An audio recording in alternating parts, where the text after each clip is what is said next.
आज के शो में डॉलर बेकाबू सट्टेबाजों की चांदी, डॉलर की बिला जवाज उड़ान माशी माहिरीन ने भी सर पकड़ लिए। इंटरबैंक में डॉलर इजाफी नर्ख पर बेचा गया हैरान कुन हकायक बेनकाब।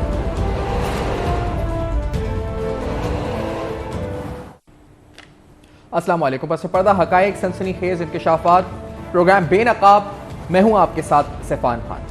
नाज़रीन, इंटरबैंक के अंदर ओपन मार्केट के अंदर डॉलर की कदर पाकिस्तानी रुपए के मुकाबले में जो पैरिटी रही है वो इतनी वाइल्ड फ्लक्चुएशंस क्या पाकिस्तान की तारीख में इससे पहले कभी हुई है या नहीं हुई है, ये बड़ा अहम सवाल है। इसके जो असरात हुए हैं वो अपनी जगह, लेकिन इसकी वजूहात क्या हैं इस पर बात करेंगे इस प्रोग्राम में। हमने फंडामेंटली माशी एतबार से इस बात को बहुत से माशी तज़निगारों से पूछा कि पाकिस्तान की जो बैलेंस ऑफ पेमेंट सिचुएशन है उसका नियर टर्म और in the medium term outlook क्या है। यानी अगर आपसे हम ये इस तरह सवाल मैंने जो लोगों से पूछा कि जी हमारी जो एक्सटर्नल फाइनेंसिंग नीड्स कितनी हैं और हमारे एक्सपेक्टेड इनफ्लोस कितने हैं, और क्योंकि कुछ दिन कबल स्टेट बैंक ऑफ पाकिस्तान की तरफ से ये कहा गया था कि हमारी जो फाइनेंसिंग नीड्स हैं मौजूदा फिस्कल ईयर की वो पूरी हो चुकी हैं, और अगर हम एक अंदाजा लगाएं तो आईएमएफ प्रोग्राम के बाद, इस रकम आने के बाद, फिर और मल्टीलैटरल और बायलैटरल कमिटमेंट्स के बाद हम अपनी एक्सटर्नल फाइनेंसिंग नीड्स के हवाले से पूरे फिर सैलाब आ गया। लेकिन एक उम्मीद जो लोगों की थी वो ये थी कि पाकिस्तान और आईएमएफ के दरमियान जब मुआहिदा यानी जो एग्जीक्यूटिव बोर्ड की मीटिंग है ये हो जाएगी, इस मीटिंग के बाद जब पाकिस्तान के लिए जो 1.2 अरब डॉलर का जो कर्ज है ये मंजूर हो जाएगा, इसके फौरी बाद एक स्टेबिलिटी पाकिस्तान की फॉरेक्स मार्केट में आती हुई नजर आएगी। हमने देखा कि मौजूदा हुकूमत जब आई तो उनकी तरफ से बार बार कहा गया कि साबका हुकूमत, क्योंकि हम सब जानते हैं कि साबका हुकूमत में जब डॉलर ऊपर नीचे जाता था तो साबिक वजीर आज़म इमरान खान साहब जब एक इंटरव्यू में बैठे हुए थे तो उन्होंने कहा था कि मुझे खुद टीवी से पता चला कि क्या ये डॉलर ऊपर जा रहा है नीचे जा रहा है। फिर स्टेट बैंक से पूछा क्या है क्या नहीं, उनको नहीं पता था कि क्या फ्लक्चुएशंस मार्केट में हो रही हैं। तकरीबन 16 रुपए की डिवैल्यूएशन उस वक्त हुई थी, और खुद साबिक वजीर खजाना शौकत तरीन साहब ये कह चुके थे कि उनकी हुकूमत की कोई प्लानिंग नहीं थी इकोनॉमिक साइड के ऊपर एज अ फाइनेंस मिनिस्टर। यानी उन्होंने जब हुकूमत खत्म हुई उसके बाद उन्होंने बताई सब में बड़ी गलती यही थी कि हमारी कोई प्लानिंग नहीं थी। शौकत तरीन साहब ने जो कहा था, आपकी याद दहानी के लिए आपको दोबारा सुनाते हैं। Let's say this first. सबसे बड़ी नाकामी जो हमारी है वो ये है कि हमने बेसिकली जो है जो हमारी जो प्लानिंग थी, जब आए थे हमारे पास कोई प्लानिंग नहीं था। इकोनॉमिक प्लान बनाते हमारे पास टाइम लगा, उससे हमारे रिटार्डेशन हुई है। दूसरी एक मैं बड़ी नाकामी समझता हूँ ये स्टेट ओन एंटरप्राइजेज है, इसके ऊपर हमने क्या किया? कुछ भी नहीं किया। हमारे हालांकि डॉक्टर इशरत ने बड़ा अच्छा प्लान दिया, हमने उस पर कुछ नहीं किया। तो ये तो कहकर पहले ही बरी जिम्मा हो गया कि हमारी कोई प्लानिंग नहीं थी, और ये तो पौने 4 साल के अंदर हमें भरपूर तरीके से नजर आया जब बार बार वजीर खजाना तब्दील हुए, बार बार फाइनेंस सेक्रेटरीज, बार बार चेयरमैन एफबीआर और बोर्ड ऑफ इन्वेस्टमेंट के चेयरमैन बार बार मुसलसल तब्दील होते रहे कि कोई प्लानिंग नजर नहीं आई हमें। लेकिन सवाल यह कि मौजूदा हुकूमत तो एक प्लान की बात कर रही थी कि उनके पास एक प्लान मौजूद है, और हमने देखा कि जब शुरू में हमने फॉरेक्स मार्केट के अंदर स्टेबिलिटी नहीं देखी तो उसके बाद कुछ ऐसे इकदाम हुए जिसके बाद कुछ दिन के लिए स्टेबिलिटी आई, और जनाब मिफ्ता इस्माइल साहब वजीर खजाना उसके बाद आए और उन्होंने बताया कि हमारी मईशत स्ट्रांग हो रही है जिसकी वजह से हमें ये स्टेबिलिटी पाके में आती हुई नजर आई है। मिफ्ता इस्माइल साहब ने इसका क्रेडिट भी लिया था, और जिन्होंने कहा था लेट्स हियर दिस आल्सो कि किस तरह जब रुपया मुस्तहकम हुआ था तो उन्होंने आके क्या ऐलान किया था। Let's hear this. जो डॉलर 17 जुलाई के बाद से कंट्रोल से निकल गया था हमारे तकरीबन, और बहुत 2-4 दिन तक और पूरे हफ्ते तक 10 दिन तक रोज़ बढ़ता रहा, लेकिन 2-3 दिन तक तो काफ़ी बढ़ा। वो अल्लाह ताला की मेहरबानी से जब 239 रुपये तक पहुंच गया था इंटरबैंक में तो फिर हमने कंट्रोल कर लिया, और उसके बाद से वो बदस्तूर 15 दिन तक वापस आता रहा है।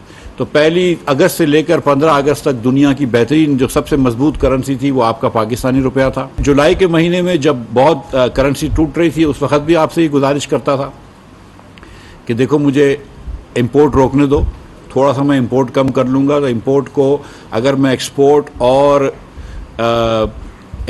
और रेमिटेंस के बराबर ले आऊँगा तो खुद ब खुद ऑर्गेनिकली रुपया जो है वो मजबूत होना शुरू हो जाएगा। रुपए की स्ट्रेंथ जो है वो कोई ऐसे वो नहीं होनी चाहिए, कोई शोखी के लिए नहीं होनी चाहिए। रुपए की strength should reflect the strength of the economy. नाज़रीन, तो ये तो मुफ्ता इस्माइल साहब ने कहा कि हमारी जो इकोनॉमी है स्ट्रांग हो रही है और इस वजह से रुपया भी स्ट्रांग होता हुआ नजर आ रहा है। लेकिन उसके बाद मुसलसल अच्छी खबरें आई। IMF प्रोग्राम की मंजूरी हुई और इस प्रोग्राम की मंजूरी के बाद वो ट्रांच जो रुकी हुई थी वो, और उसके साथ दीगर मल्टीलैटरल और बायलैटरल फाइनेंशियल कमिटमेंट्स पाकिस्तान की, उस हवाले से उनके मटेरियलाइज होने की उम्मीद बढ़ गई कि IMF का प्रोग्राम हुआ है तो ये सारे इनफ्लोज आएंगे। तो पाकिस्तान की जो अगर देखा जाए बैलेंस ऑफ पेमेंट पोजीशन, वो हमें कदर मुस्तहकम होती हुई नजर आई। लेकिन इसके बावजूद पाकिस्तानी रुपया अपनी कदर मुसलसल खोता हुआ नजर आ रहा है। इंटरबैंक मार्केट हो या ओपन मार्केट हो, हमने देखा एक फ्री फॉल सा करेंसी में नजर आता है।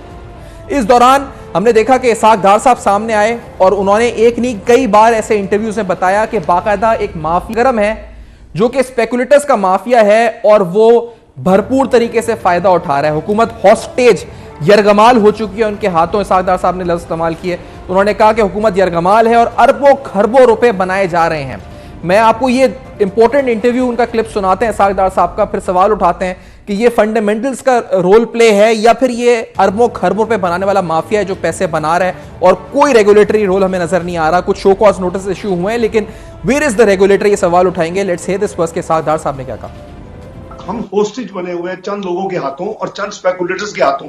उन्होंने अपने शायद करोड़ों अरबों बना लिए, लेकिन ये नहीं देखा कि पाकिस्तान खरबों का मखरूज हो गया है। ये इसकी वैल्यू नहीं है, $240 की वैल्यू नहीं है। It should not be more than 170, 180। तो ये आप अंदाजा करें कि अगर हम इस जिन को काबू कर लें, जो कि माजी में 2 दफा हुआ है। स्टेट बैंक की तरफ से बाकायदा इस बात को एक्नॉलेज किया गया है कि कुछ बैंक की तरफ से इंटर बैंक के अंदर डॉलर को इजाफी नर्ख यानी जो ओवरचार्ज करके बेचा गया है। इस दौरान बैंक्स के जो गेन्स हुए एक्सचेंज के ऊपर वो भी काफी ज्यादा हैं। जो एक्सचेंज गेन्स हुए हैं इस पिछले क्वार्टर के अंदर वही अरबों रुपए के अंदर इस पर जो है हमें आते हुए नजर आए। साथ साथ ये भी स्टेट बैंक की तरफ से कुछ बैंक को शो कॉज नोटिस इशू हुए हैं। कहा यह गया कि बैंक की जानिब से फॉरेक्स मार्केट के जो इस पर रिटेल कंपनीज हैं उनके खिलाफ अलग हुआ है, लेकिन बैंक से खिलाफ ये शो कॉज नोटिस इस वजह से हुए हैं कि कहा यह गया स्टेट बैंक की तरफ से कि इन बैंक्स ने ओवरचार्ज किया है, इंटरबैंक मार्केट में डॉलर को ज्यादा महंगे में बेचा है। और हमने जो इत्तलात ली उसके मुताबिक डॉलर 3 रेट से बिक रहा था इंटरबैंक के अंदर। एक रेट वो था जो कि क्रेडिट कार्ड के हवाले से था, एक रेट वो था जो इंपोर्टर्स एक्सपोर्टर्स के लिए था, फिर एक रेट वो था जो ऑफिशियली रिफ्लेक्ट होता था स्क्रीन के ऊपर, इंटरबैंक रेट था। इसी तरह ओपन मार्केट में भी हमने देखा कि बहुत बड़ी ग्रे मार्केट स्मगलिंग के हवाले से है, लेकिन हमने कोई एडमिनिस्ट्रेटिव ओवरसाइट इस पूरी मामले पर नहीं देखी। डॉक्टर फरूख सलीम साहब को खुशामदीद कहते हैं, प्रोग्राम में हमारे साथ मौजूद हैं। कैसर अहमद शेख साहब प्रोग्राम में साथ स्टैंडिंग कमेटी ऑन फाइनेंस के हेड हैं। अगर हम कैसर शेख साहब से बात कर सकते हैं तो कैसर शेख साहब आपको खुशामदीद कहते हुए, अच्छा अभी हमारा राब्ता उनसे बहाल नहीं हुआ है। फरूख सलीम साहब आप फरमाइएगा, सर ये फंडामेंटल्स अपना रोल प्ले कर रहे हैं या फिर ये जो फ्री फॉल है इसमें बहुत से विंडफॉल गेन्स हो रहे हैं, सट्टा माफिया स्पेकुलेटर्स एक्टिव हो गए। What is your opinion on this Farooq Saleem Sahab? देखिए, जो हकीकत है, जमीनी हकीकत यह है कि इस वक्त पाकिस्तान के अंदर एक संगीन, एक बड़ा खतरनाक किस्म का डॉलर का फुकदान है। जो 2 मार्केट हैं जिनका जिक्र आपने भी किया, एक ओपन मार्केट है, एक इंटरबैंक मार्केट है, दोनों में डॉलर्स खत्म हो गए। उसकी वजूहात क्या है वो हम बहस में ला सकते हैं, लेकिन इस वक्त मुझे महसूस ये हो रहा है कि ये फुकदान इतना खतरनाक है कि we are heading toward some sort of a financial emergency. हुकूमत को किसी न किसी किस्म की फाइनेंशियल इमरजेंसी के तहत जो है वो इकदाम उठाने पड़ेंगे, उसके बगैर गुजारा चलता नहीं। देखिए, इसमें बिल्कुल हकीकत है। कोई 7 या 8 बैंकों के जो अकाउंट सामने आए हैं, उन्होंने फॉरेन एक्सचेंज की मार्केट में पिछले 3 महीनों में कोई 22 अरब रुपए के मुनाफे जो है वो दिखाए हैं। ये भी पता चला है कि कुछ इंपोर्टर्स जो हैं वो अपनी इंपोर्ट्स को ओवर इनवॉइस करते रहे हैं और ज्यादा डॉलर जो है वो मुल्क से बाहर जाते रहे। लेकिन एक और बात आप सैफान साहब सोचिए कि आप तो शायद इस्लामाबाद में नहीं है, इस्लामाबाद में ये वाले मामलात के ऊपर तो फोकस ही नहीं हो रहा। इस्लामाबाद के अंदर जो फैसला साज शख्सियात हैं उनका फोकस इस वक्त ये है कि कौन बनेगा chief of the army staff या कौन बनाएगा chief of the army staff. यहाँ पे तरजीहात ये हैं कि इस्लामाबाद पे चढ़ाई किस तरह करनी है, इस्लामाबाद पे चढ़ाई कब करनी है। तो ये जो इश्यूज आप डिस्कस कर रहे हैं कि डॉलर का फुकदान है और डॉलर के फुकदान के नतीजे में आप देखिएगा कि असरात इसके क्या होंगे। इसके असरात बड़े खतरनाक हो सकते हैं। एक तो 22 करोड़ पाकिस्तानियों की जो कुव्वत खरीद है वो गिरती चली जाती है जब भी रुपया जो है डॉलर के सामने गिरता है। जब रुपया डॉलर के सामने गिरता है तो आप सोचिए जितनी भी चीजें हम इंपोर्ट करते हैं, जिनमें गंदुम भी है, जिनमें कपास भी है, जिसमें खाने पकाने का तेल भी है, उसमें मशीनरी भी है, उन सब चीजों की कीमत मजीद बढ़ जाती है, यानी कि महंगाई मजीद बढ़ जाएगी। और एक तीसरा इम्पैक्ट ये होता है कि सरमाए का इखराज हो जाता है, जिसको हम कैपिटल आउटफ्लो कहते हैं। जिस मुल्क की करेंसी गिर रही होती है वहां से लोग अपना माल, अपनी दौलत लेके भागते हैं और उसको किसी और करेंसी में कन्वर्ट कर देते हैं। लेकिन इन चीजों के ऊपर किसी का फोकस नहीं है इस वक्त इरफान साहब। लेकिन फरूख साहब ये बताएं कि आपने भी जिस तरह कहा कि 22 अरब का मुनाफा हुआ है बैंक्स को, ये मुनाफा तो उनके एक्सचेंज गेन्स है जो रिफ्लेक्ट होता हुआ हमें नजर आ रहा है, जो पिछले क्वार्टर्स में उन्होंने किया है क्योंकि एक्सचेंज रेट की फ्लक्चुएशंस की वजह से। इसके अलावा जो शो कॉज हुआ है ये तो हुआ है कि इन्होंने ओवरचार्ज किया है डॉलर को इंटर बैंक के अंदर। ये दोनों चीजें जरा समझाइएगा नाज़रीन के लिए थोड़ा आसान अल्फाज में, क्योंकि एक्सचेंज गेन्स जो हुए हैं वो क्या है, वो लेजिटिमेट प्रॉफिट्स हैं, और ये जो अगर ओवरचार्ज किया गया है दैट इज इलीगल।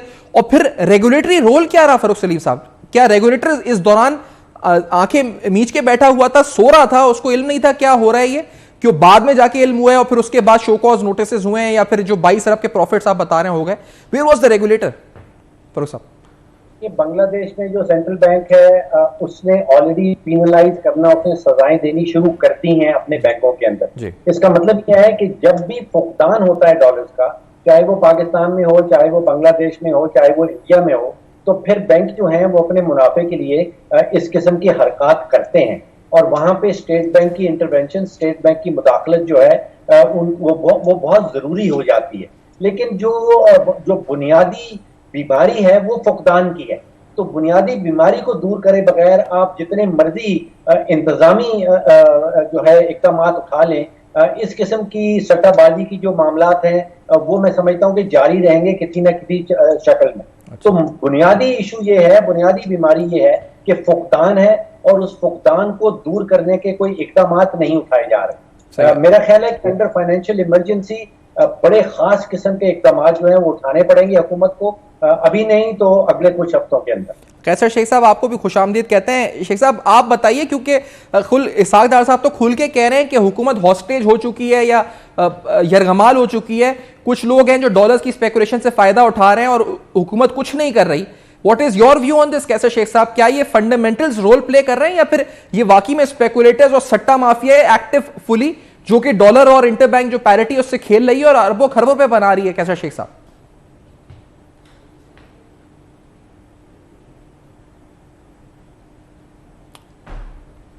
कैसर शेख साहब आप तक मेरी आवाज आ रही है? नहीं जी, कैसर शेख साहब से हमारा राब्ता भी बहाल नहीं हुआ है। Let's take a break. इस ब्रेक के बाद नाज़रीन वापस आते हैं। फरूख सलीम साहब, कैसर शेख साहब मौजूद हैं आफ्टर दिस ब्रेक। कुछ अहम तरीन सवालात जो भी इंटरबैंक मार्केट में हुआ, ओपन मार्केट में हुआ, कुछ और हकायक करेंगे बेनकाब हमारे साथ रहेगा।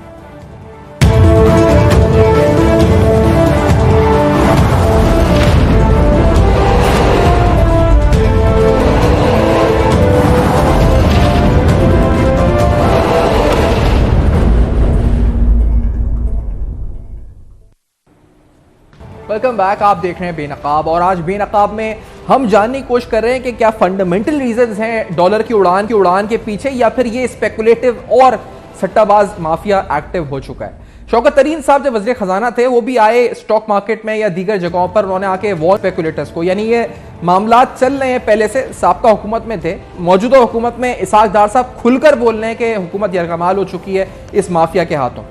लेट्स से शौकत तरीन साहब किस तरह वॉर्न करते थे सट्टा माफिया को, और लेकिन होता कुछ नहीं था, ये बता दूं, होता कुछ भी नहीं था। वो वॉर्न करके चले जाते थे, मूवमेंट्स ऑफ फ्लक्चुएशंस हुई रहती थी। लेट्स से कि उन्होंने किस तरह वॉर्न किया। स्पेकुलेटर्स को सिर्फ इतना वॉर्न करना चाह रहा हूं कि ये रुपया दूसरी साइड पे जाएगा, हम कोई ऐसे इकदाम करें जिसमें दूसरी साइड पे जाएगा, और जब जाएगा तो उनको बहुत बुरी मार पड़ेगी। तो यो इस किस्म की स्पेकुलेशन में ना घुसे, बिकॉज ये उनके लिए ठीक नहीं होगा कि रुपया दोनों साइड पे मूव करेगा। अब एक साइड पे नहीं है कि एक ही साइड पे जा रहा है, ये दूसरी साइड पे भी जाएगा, और जब दूसरी साइड पे जाएगा तो फिर इनको मार पड़ेगी। तो इसलिए ये स्पेकुलेशन बंद कर दें। कैसर शेख साहब आपको खुशामदीद कहते हैं प्रोग्राम में। शौकत तरीन साहब वॉर्न करते रहे स्पेकुलेटर्स को, इसाक डार साहब आज कह रहे हैं कि हुकूमत यरगमाल हो चुकी है इन स्पेकुलेटर्स के हाथों। आज स्टेट बैंक 8 बैंक्स को शो कॉज नोटिस इशू कर रहा है। आप थोड़ा बताएंगे कौन है ये स्पेकुलेटर, सट्टाबाज, ये कौन लोग फायदा उठा रहे हैं डॉलर के मूवमेंट से? Who are they? कैसा शेख साहब, क्या हुकूमत वाकई में यरगमाल हो चुकी है इन लोगों के हाथों? बिस्मिल्लाहिर्रहमानिर्रहीम। देखिए, डॉलर का जिस तेजी से रीवैल्यूएशन हो रही है, पाकिस्तान की करेंसी डीवैल्यू हो रही है, रोज रुपए का कीमत घट रही है। तो एक साल पहले, तकरीबन सवा साल पहले 160 रुपए का डॉलर था, आज 240 रुपए, 241 रुपए में हम आज डॉक्यूमेंट हमने इंपोर्ट के नेगोशिएट किए।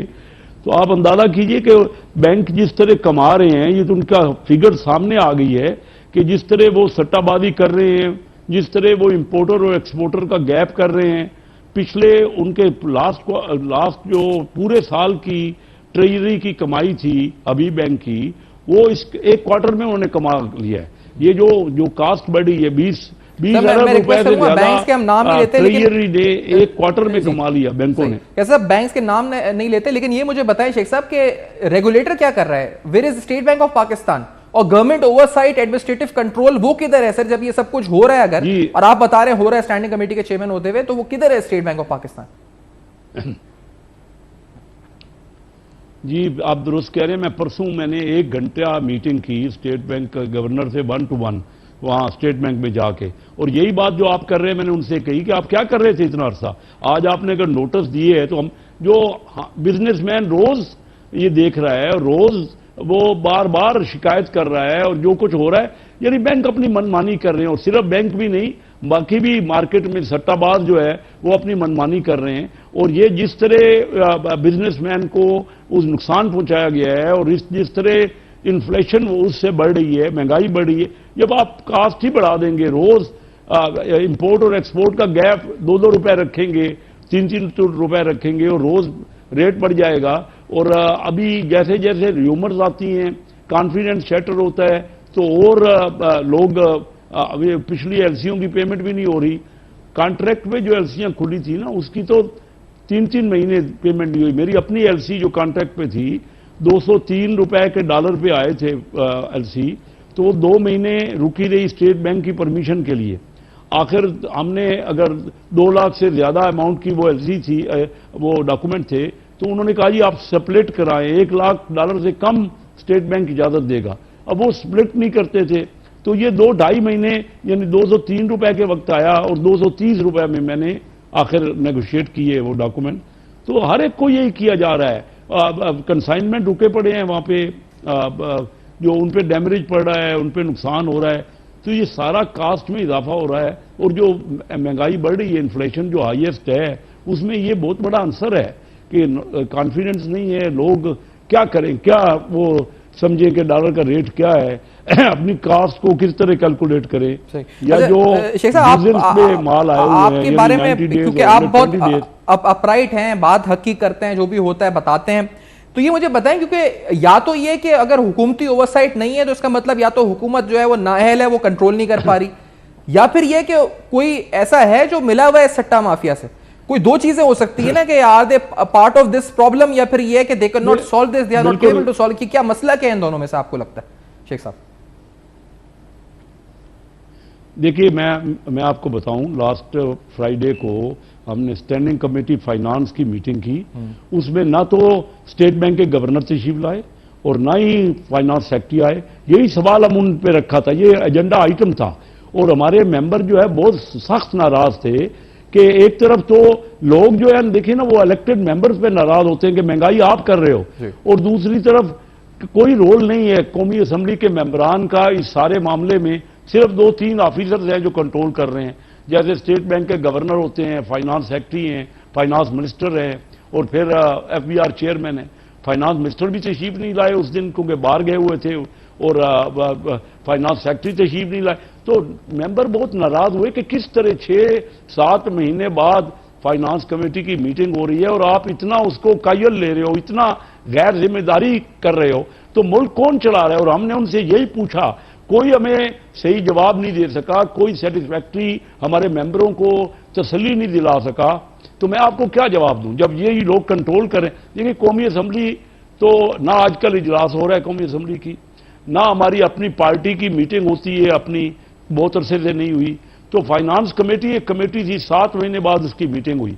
अब ये जो ओवरसाइट करना है पार्लियामेंट ने या नेशनल असेंबली ने, वो मुझे बताइए कि ये 2-3 लोग तो हैं जो कंट्रोल, और वो बताने को तैयार नहीं, उनके बाद भी कोई सेटिस्फैक्ट्री रिप्लाई नहीं है। अब हमें यही पता नहीं है कि किस जगह जाएगा डॉलर। आप देख तो रहे हैं कि कितनी तेजी से हमारी पाकिस्तानी करेंसी डिवैल्यू हो रही है, और इसहाक डार साहब सही कह रहे हैं कि इसको इस तरह फ्री नहीं छोड़ा जा सकता। अगर आप इस तरह फ्री छोड़ देंगे तो इस पता नहीं क्या स्पेकुलेशन हो रही है, क्या और हो जाएगा। और जब रीजनेबल प्रोवाइड नहीं किया जाएगा, एलसीज के अगेंस्ट में भी पेमेंट नहीं दी जाएगी और परमिशन दी जाएगी हर बात पे स्टेट बैंक से, तो आप मुझे बताइए ना, जो रेगुलेटर है वो भी अपना रोल नहीं कर रहा। मैं मेरे खुल के आपसे कह रहा हूं। और ये गवर्नमेंट का एक किस्म की नाकामी है कि हम ये प्राइस बार बार यकीन दहानी कराने के बाद, पहले कहा गया कि आईएमएफ से अगर समझौता हो जाएगा तो डॉलर पाकिस्तान का रुपया स्टेबल हो जाएगा, और वो तो हो गया, आईएमएफ से समझौता हो गया, लेकिन उसके बाद भी मुतवातर पाकिस्तान की करेंसी गिर रही है, और उससे चीजों में महंगाई और जो चीजों के रेट बढ़ रहे हैं और आगे शॉर्टेज हो रही है। आप देखिए कि इन हालात में तो हमें कॉन्फिडेंस देना पड़ेगा। लोग अपना सरमाया बाहर शिफ्ट कर रहे हैं। मैं आपको हकीकत बताता हूं। जी हम तो मतलब ये बात ये कि इसका मतलब जो लोग पैसा बना रहे हैं इस पूरे क्राइसिस में, वो पैसा बना रहे हैं और हुकूमत भी खामोश है, स्टेट बैंक भी कुछ नहीं कर रहा है। तो इसका मतलब जिस तरह मैं फिर कह रहा हूं कि हुकूमत ये जो कुछ लोग हैं, या तो क्योंकि आप जिस तरह कह रहे हैं आपकी तो कॉन्स्टिट्यूंसी है, आप NA 100 से आप इलेक्ट हुए हैं, इसहाक डार साहब की भी एक कॉन्स्टिट्यूंसी है, नवाज शरीफ साहब हैं, आप सबका एक पॉलिटिकल कैपिटल है। आप समझते हैं जो लोग फैसला साजी में हैं उनका कोई पॉलिटिकल कैपिटल है, कोई इलेक्टोरल कॉन्स्टिट्यूंसी है, कोई जवाबदेह है किसी को? जो लोग पैसा बना रहे हैं ना वो उनको रोक रहे हैं, तो आर दे मेकिंग मनी? क्या हो क्या रहा है? Is this a कल्यूजन? क्या है शेख साहब, इन योर ओपिनियन प्लीज? देखिए, मैंने परसों मियां शहबाज शरीफ साहब को, प्राइम मिनिस्टर ऑफ पाकिस्तान को, ये चीजें भेजी हैं कि एक क्वार्टर में बैंक ट्रेजरी बैंक ब्रांचेज ने उतना पैसा बना लिया है जो पिछले साल कम बनाया था। उन्होंने मुझे अप्रिशिएट किया है कि आपने बड़ी अच्छी हमें आगाही की है। देखिए, बात यह है कि बना रहे हैं पैसा, उन्होंने तो डिक्लेयर किया है, बैंकों ने डिक्लेयर किया अपना पैसा, ट्रेजरी वाले और उसके अलावा र्यूमर्स तो यही है ना कि इससे मार्केट में पैसा बन रहा है। जो स्पेकुलेटर हैं, जो हुंडी का कारोबार करते हैं, जो और लोग जिनको पता है कुछ मालूमात का, लेजिटिमेट और इनलेजिटिमेट, वो पैसा लोगों को तो ख्याल है। देखिए, मैं यकीन से इसलिए नहीं कह सकता, जिस चीज का मेरे पास प्रूफ है वो ही मैं बात कर सकता हूं ना। बैंकों ने अपना प्रूफ सामने दिखा दिया, और बाकी जर्नल ये र्यूमर्स हैं कि ये इस तरह जिन लोगों को मालूमात होती हैं वो उससे यहां पे डॉलर में स्टॉक एक्सचेंज में पैसा बना रहे हैं। अब ये बात तो तहकीक करने की है स्टेट बैंक की। स्टेट बैंक को मैंने इन्फॉर्म किया जाके बाकायदा, लेकिन उन्होंने 3 महीने बाद नोटिस भेजे। उनको पता नहीं लग रहा था। रोज हमें पता है, हर बिजनेसमैन को पता है कि क्या हो रहा है, लेकिन स्टेट बैंक खामोश है। तो मैं नहीं समझता कि क्यों, किस तरह चल रहे हैं ये मामला। और ये आने वाले दिन जो हैं वो और तकलीफ देह है, क्योंकि कोई ना कोई, ना तो एक्सचेंज बुक हो सकता है, आप इंपोर्ट करना है आपने, कोई एक्सचेंज बुक नहीं हो सकता। लोग अभी यूजेंस पे माल नहीं ले सकते, क्योंकि इतना लंबा पीरियड वो लेंगे तो किस डॉलर पे वो क्लियर कराएंगे अपने कंसाइनमेंट, और अपनी कास्ट क्या गिनेंगे। तो कोई इस वक्त शेटर्ड हो रहा है कॉन्फिडेंस, और लोग अपना सरमाया, मैं आपको बताऊं जो तकलीफ दे बात है कि लोग अपना सरमाया लेके बाहर जा रहे हैं, और यहां पे हम कोई यकीन दहानी भी नहीं करवा रहे। इसहाक डार साहब की जो बात है आपके सामने, जो यानी ये बार बार शौकत तरीन कहते रहे कि दोनों साइड पे जाएगा, अभी आपने सुनवाया, लेकिन ये तो एक ही साइड पे जा रहा है। हमारे मुफ्ती इस्माइल साहब भी बार बार कहते रहे। तो ये आप बताइए कि जो बजट बनता है ना, या जो मईशत के मामलात हैं, वो तमाम कौमी असम्बली वालों ने करना होता है। इसमें सेनेट का भी वोट नहीं होता बजट बनाने में। लेकिन हमारे यहाँ 35 सालों में से 32 साल तो बाहर के एक्सपर्ट आते रहे, बैंकों के एक्सपर्ट आते रहे। वो चाहे वो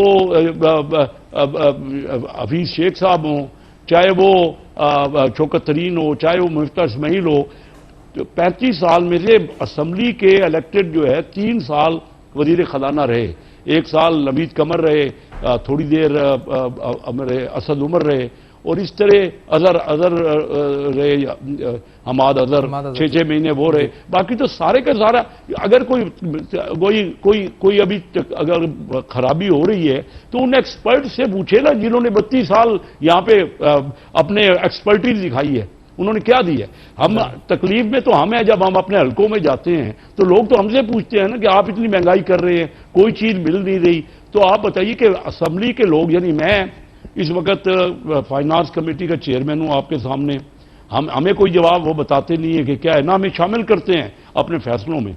इसके बाद मैं ही पाकिस्तान मुस्लिम लीग का बिजनेस एंड कॉमर्स विंग का बहुत अरसे से सदर हूं। हम लोगों को कोई ब्रीफिंग नहीं है, कोई बजट के बारे में हमें बताया नहीं जाता। तो ये किस तरह चलता है? इस तरह हुकूमतें नहीं चल सकती अगर बाहर के लोग ही फैसले करते रहेंगे।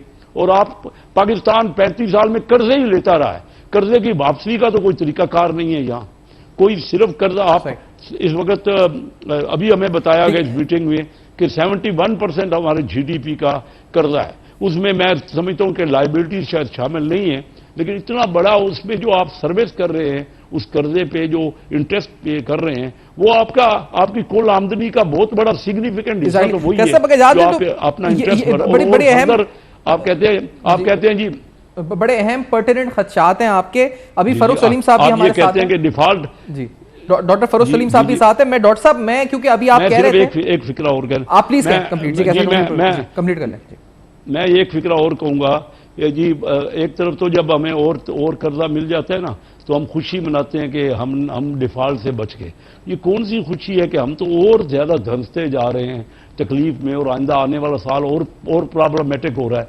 तो हमें तो चाहिए कि बाहर की डायरेक्ट फॉरेन इन्वेस्टमेंट को ज्यादा से ज्यादा इंकरेज करें। इंडिया में लास्ट ईयर कोविड हमसे ज्यादा था, लेकिन उनके यहाँ $44 बिलियन की इन्वेस्टमेंट आई है। अच्छा, मैं क्योंकि इसी टॉपिक पे दोबारा आना चाह रहा हूं, इंडिया में वो लाइनें लगाई हुई हैं और हमारे यहाँ फॉरेक्स मार्केट की फ्लक्चुएशंस पे दोबारा आना चाह रहा था, क्योंकि आप बात तो बहुत पर्टिनेंट कर रहे हैं। मैं फरूख सलीम साहब आपसे पहले पूछना चाहूंगा, क्योंकि आप अभी कह रहे थे कि हम इस्लामाबाद में पूरी जो इस वक्त इज्तिमाई सोच है या इज्तिमाई फिक्र है वो ये है कि अगला आर्मी चीफ कौन होगा।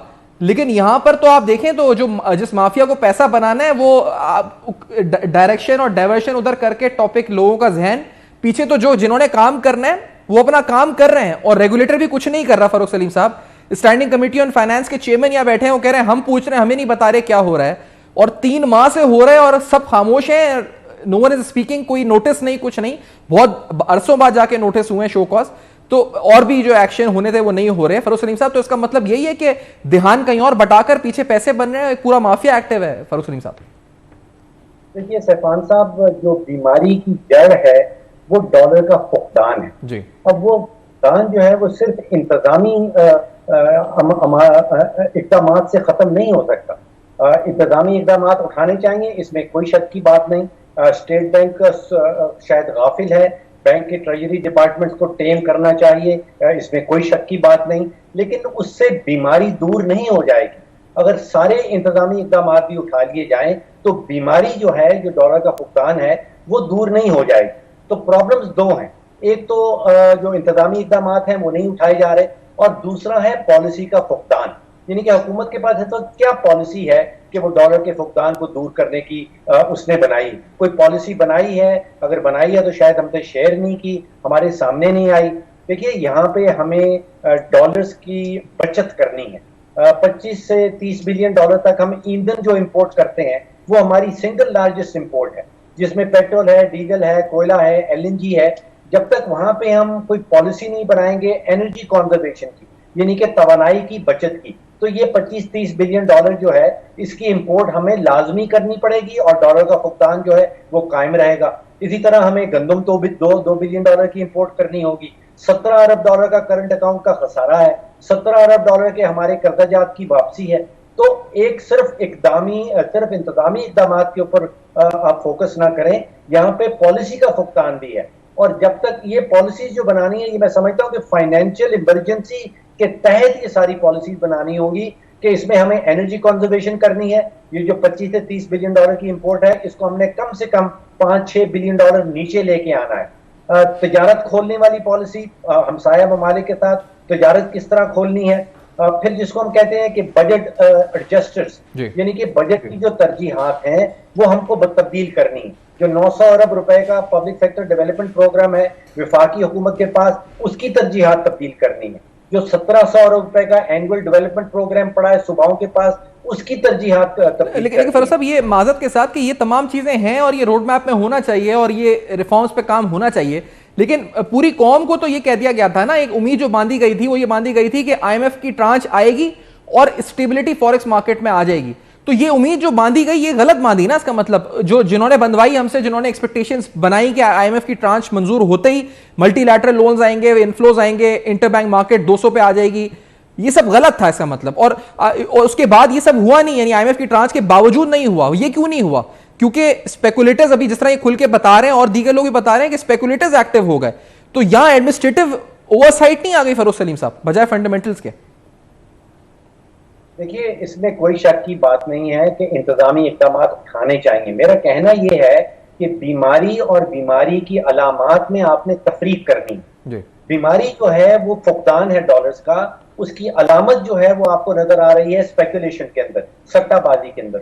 सट्टाबाजी को जरूर दूर करना है, लेकिन दूर करने के बाद बीमारी दूर नहीं हो जाएगी। बीमारी उस वक्त दूर होगी जब हम पॉलिसी बनाएंगे। जब हुकूमत हमें कोई पॉलिसी देगी कि उसके पास क्या पॉलिसी है कि डॉलर को किस तरह बचाना है, कि डॉलर की बचत किस तरह करनी है, वो मैंने आपके सामने मेजर्स रखे हैं कि जब तक हम अपनी ईंधन की इंपोर्ट है उसके ऊपर जो 25-30 बिलियन डॉलर खर्चते हैं उसमें कमी नहीं करेंगे तो ये बीमारी वहां की वहीं रहेगी।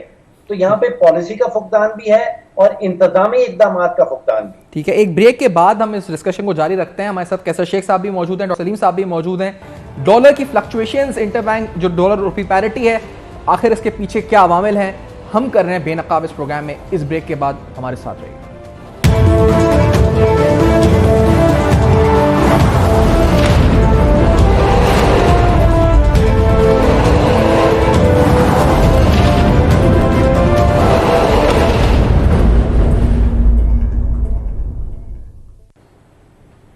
वेलकम बैक, आप देख रहे हैं बेनकाब। आज हम जानने की कोशिश कर रहे हैं कि वजह क्या है कि डिस्पाइट जो हम कह रहे हैं कि फंडामेंटली हम शायद इतने स्ट्रांग नहीं हैं, लेकिन आईएमएफ की ट्रांच आने के बाद हाँ हालात बेहतर थे, इसके बावजूद गिरावट है रुपए की कदर में, मुसलसल गिरावट है।